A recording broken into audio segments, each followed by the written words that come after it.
DRG Kids. कहाणी दोस्ती यारी.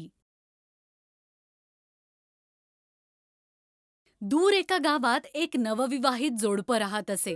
ते दोघेही दिवसभर उन्हातानात शेतात राबायचे आणि संध्याकाळी घरी परतल्यावर सगळे पैसे बाबांच्या हातात देत होते.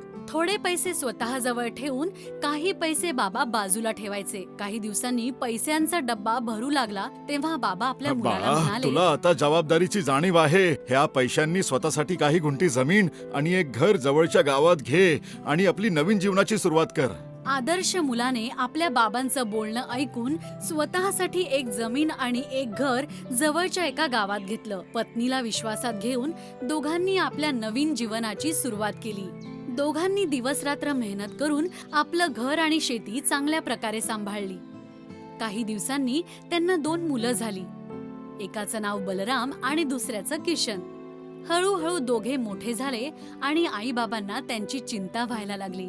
एक दिवस त्याचे आई आणि बाबा आपल्या नातवंडांना भेटायला आले. तेव्हा त्यांनी आपल्या मुलाला विचारलं, काय झालं बाळा, इतका चिंतेत का वाटत आहेस?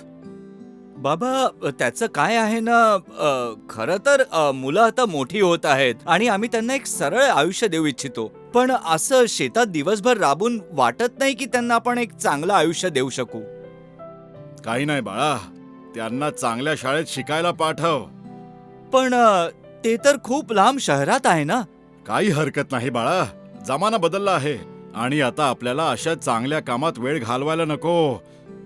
चांगलं शिक्षण मिळालं तर माझे नातवंड देखील तुझ्यासारखं नाव कमवतील. हे ऐकून त्याच्या आई आणि बायकोचे मन भरून आले आणि दोघींनीही हसत मुलांना समजावले. मुलंही खूप खुश झाली. शहर बघून सगळेच चकित झाले. तेव्हा मुलांची आई म्हणाली, आपली मुलं इथे आपल्याशिवाय राहू शकतील का?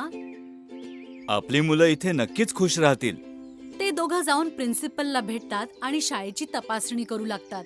पूर्ण खात्री पटल्यानंतर प्रिन्सिपल म्हणतात, आम्ही तुमच्या मुलांना न्यायला स्कूल बस पाठवू, त्यांना तयार ठेवा. लांब एका बदमाशाने त्यांचं बोलणं ऐकलं आणि मुलांचं अपहरण करण्याची योजना आखली. दोघं मुलं आपल्या आईबाबांपासून लांब जाणार या दुःखात रडत होते. त्यांच्या आईला देखील हीच चिंता वाटत होती. परंतु त्यांच्या बाबांनी त्यांना विश्वास दिला आणि म्हणाले, एवढी दुखी नको होऊस. हे तर आपण त्यांना आयुष्यासाठी तयार करण्यासाठी पाठवतोय. लवकर बसा, आपल्याला खूप लांब जायचं आहे. आणि मग खूप वेळ प्रवास केल्यानंतर त्या बदमाश व्यक्तीने मुलांना गाडीतून बाहेर काढलं आणि फॅक्टरीच्या आत पाठवलं. जशी ती मुलं आत गेली ते बघून चकितच झाले. या शाळेत मुलांकडून खेळणी, बॅग आणि बूट बनवताना बघून त्यांना जरा विचित्रच वाटलं. त्यांनी एका मुलाला विचारलं, या शाळेत आमच्याकडून काम पण करून घेणार?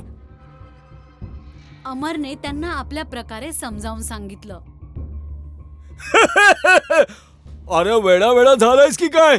इथे आपण सर्वांना किडनॅप करून आणले. ही काही शाळा नाहीये. चला, तुला काम शिकवतो. बलरामला हे सगळं योग्य वाटत नव्हतं आणि त्यांनी किशनला बाहेर पळण्याचा इशारा केला. दोघेही संधी साधून दरवाज्यातून पळून गेले.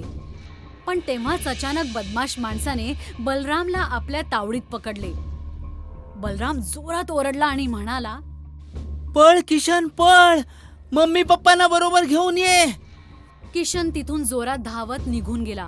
पण बदमाशाने बलरामला पकडलं आणि म्हणाला, तो आता परत नाही येणार आणि तुला इथून जायला नाही मिळणार. असं बोलून तो बलरामला आत बाकी मुलांबरोबर सोडून येतो. किशन लांब पळून एका ऋषीमुनींच्या आश्रमात येतो आणि तिथे त्याला एक साधू भेटतात. साधू त्याला विचारतात, तू कुठून आला आहेस बाळा? किशन खूप घाबरला होता आणि तो म्हणाला, माझ्या भावाला त्या लोकांनी पकडून ठेवलंय. हे ऐकून साधू चकित झाले. त्यांनी विचारलं, तुझं घर कुठं आहे? खूप लहान असल्यामुळे तो आपल्या घराचा पत्ता बरोबर सांगू शकत नव्हता. पण त्याची चिंता बघून साधूने त्याला विश्वास दिला. बाळा, तू आपली सगळी चिंता विसरून जा आणि इथे आमच्या आश्रमात राहा. काही दिवस गेले. किशन त्यांच्या बरोबर राहून सगळं शिकू लागला आणि बोलण्या बोलण्यातच त्याने आपल्या घराबद्दल सांगितले. तीच माहिती ऋषींनी पोलिसांना सांगितली. इन्स्पेक्टर साहेब, हा मुलगा आमच्या आश्रमात आला. ह्याच्या बोलण्यावरून तर वाटत आहे की हा जवळच्याच गावात राहतो. इन्स्पेक्टर साहेबांनी गावाच्या आजूबाजूच्या पोलीस स्टेशनमध्ये ही माहिती दिली आणि त्यांना समजलं की त्याचे आई बाबा देखील त्यांच्या शोधात आहेत.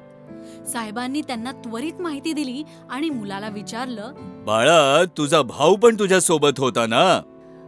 हो, पण त्याला तर फॅक्टरीमध्ये त्या बदमाशांनी कैद केलंय.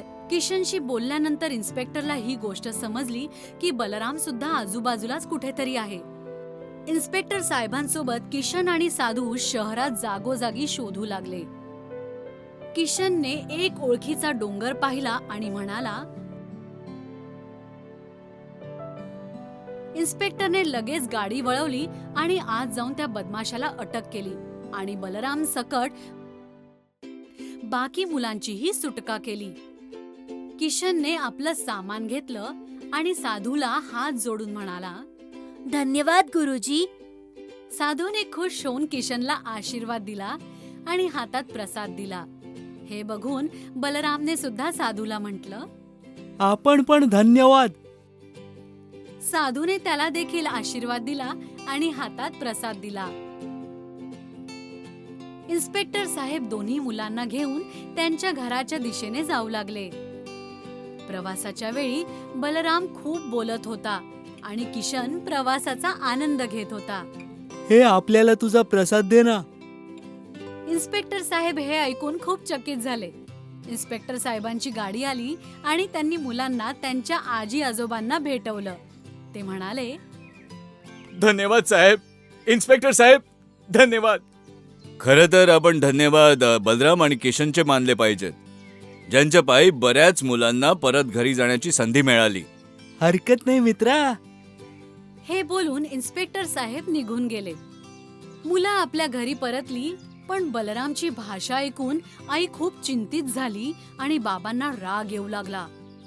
आणि दुसऱ्या बाजूला किशनचा शांत स्वभाव पाहून ते खूपच अचंबित झाले. आणि तेव्हा बलराम म्हणाला, हे आई, काय बनवतेस रे तू? आपल्याला खूप भूक लागलीये. हे ऐकून बाबा खूप चिडले आणि म्हणाले, गप्पा बस नालायक. ही कोणती भाषा बोलतोयस तू? आजोबांनी हे सगळं पाहिलं आणि मुलाला गप्प केलं आणि म्हणाले, बघ, तू चिडू नकोस बाळा. बलराम त्या बदमाश लोकांमध्ये राहिला आहे, त्यामुळेच त्याची भाषा अशी झाली आहे. आणि किशन संत साधूंबरोबर राहून शांत स्वभावाचा झाला आहे. लवकरच बलराम अगदी आधीसारखा होईल बघ. बलरामनी ही गोष्ट ऐकून सुधारण्याचे वचन दिले आणि आजोबांकडून काहीतरी चांगला शिकला की पुढे जाऊन चांगल्या मुलांची संगत ठेवेल. चांगली माणसं तुम्हाला चांगल्या गोष्टी सांगतील आणि वाईट लोक तुम्हाला वाईटच बनवतील.